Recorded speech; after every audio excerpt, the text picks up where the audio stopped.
Ooh, landmines and jellyfish. Welcome back to Knives, I guess, and everyone except you. Your hair smells nice today. But let's take a look at the Rough Ryder Wasp Series Canoe Traditional Knife. And, before we get our hands dirty with this thing, I just need to get this out of the way. I hate looking at that. I genuinely hate it. All right, I have been swarmed by yellow jackets twice over the course of my life. Several other times, I have discovered bees' nests when I was not expecting to discover bees' nests. So these black and yellow stripes make me unbelievably uncomfortable to look at. I do not care who you are, you cannot draw a definitive line between reasonable fear and phobia with these bastards. Alright?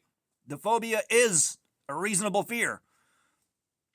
And if you've ever been hit 15 or 20 times by yellow jackets while you're trying your hardest to find safety, you completely understand. But now that we got the preamble out of the way, back when I started doing long form content, there was me and like 4 or 5 other guys, and we were always kind of pushing each other, watching each other's videos, like all that. And like the guys that I was watching were into traditionals like this, and I was just the modern knife guy, kind of off in the corner there, just the weird guy in the room. But I've seen Tim School of Fish do a whole lot of videos on Rough Riders, a whole lot of unboxings, reviews. He's really big into Rough Ryder, and, I'd watch him and be like, all right, cool. That's a very low price point. It cannot be that good for that cheap. But one of the things that was always noticed was the presentation was always top notch. And, this is probably the least ostentatious Rough Ryder box I've seen, or right there among the least ostentatious. And it's still very, very nice. Like, I've said it before, I don't care about packaging that much. I don't care about the unboxing experience that much, because you're going to pull it out of the box is going on the pile and you'll never see it again. But sometimes it's worth noting, and this is one of those times. So, the box is put together really well. They put some effort into this. And then you got a magnetic clasp here, which is actually quite strong. And you crack it open, and it's still a nice experience. And then you've got the knife itself right here. And I'd love to find a big pile of these blank just for mailing stuff out in and using for other things.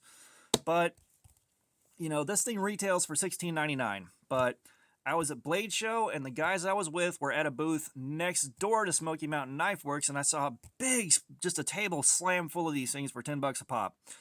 So I'm looking at them, and my brain has an idea, baby. And I says to myself, knives, I guess? Go ahead and grab one of those. So I dug around and I picked out the one that I liked the most for what we're going to do with it. We are doing a live stream of putting it through Cardboard Slayer later tonight. And so I went ahead and picked it up. And I'm glad I did. Like, I'm not a traditional knife guy because I don't buy stuff that I'm not going to carry. I've wasted enough money doing stuff like that. We all do when we're into our hobby into things. So, yeah, and again, $10. So at $16.99, the fit, the finish, the packaging, everything still doesn't make a lot of sense. I was kind of expecting, this thing should have some fit and finish issues, just a lot of small details that got missed, things like that. Because, even for $17 on a modern folder on the cheap end, like I'll accept some slop, I'll accept some like dings, scratches, fit up not being perfect, as long as it works right and it's sharp and it works right. I'm okay with that, but this is a lot more parts than a modern folder and a lot more opportunities for fit and finish issues, and they're not here. Like, there aren't any gaps back here. Everything is nice and smooth and flush. There's not fit up issues right here on the ends of the G10 where it meets the bolsters. Like, it's not there. Like, this is beautifully done. Like, bravo, guys. And, let's take a look at our blades. So first off, we've got a 2.6-inch spear blade. And then we have a 1.97-inch pin blade. And these are VG10 stainless, according to the website. And, of course, you got your black and yellow G10, hence the Wasp series moniker. And, this thing is fun to fidget with. I will give it that. Like, that walk and talk. And, Tim, if you're watching this, the pull's a 4 because it's a Rough Ryder. Some of y'all will get that. But, this has definitely got a high fidget factor, which I understand. Like, I do see the light on that.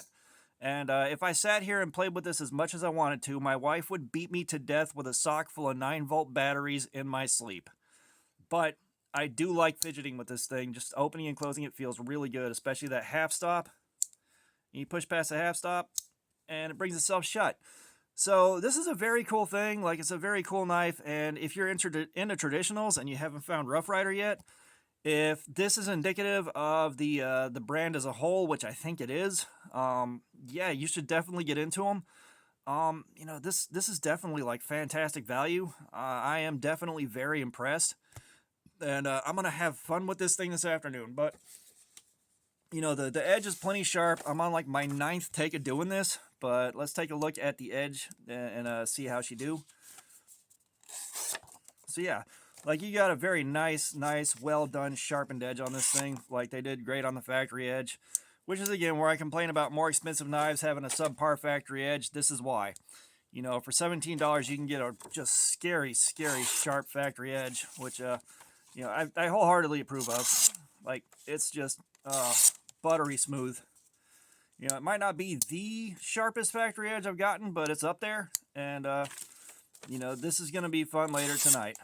This is just, yeah, it's like cutting water. So, you know, I definitely interested in seeing how this does. I am happy I picked it up. You know, if I can figure out how to carry these, I'll definitely get you a full week of carry review on it. I can already tell you what's going to happen pretty much. Like, it's going to do well.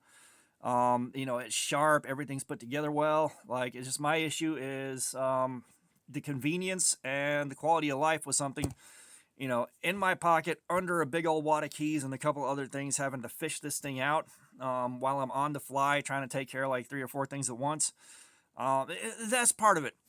The traditional knives are nowhere near as fast to pull out of your pocket, deploy, use, and put back. They're not. They're slower, they're more methodical. And I will say they are a lot less threatening than some of the crazy modern folders that I like to carry.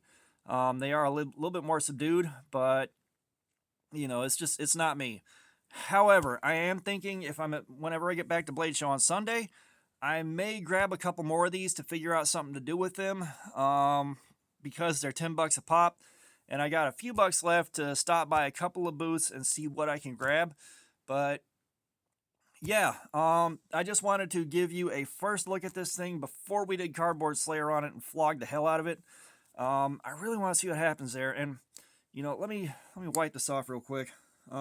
We have got a mirrored edge on this thing, or a mirrored blade. Like, you know, I think you can kind of see, where is it? Yeah, like it's mirrored. So I do want to see how well that mirrored surface fares with that dirty cardboard, because this will scratch a, what is it, satin finish. It'll scratch a satin finish on 8CR13, so this mirrored finish ought to take a beat down. That I am definitely interested in seeing too. But that's it. I wanted to give you this first look so we have something to compare it to when I do the aftermath video. And this is what we have here. So all that being said, thanks for looking at my crap. Subscribers, you guys are awesome. You keep coming in. I greatly appreciate it. You have no idea.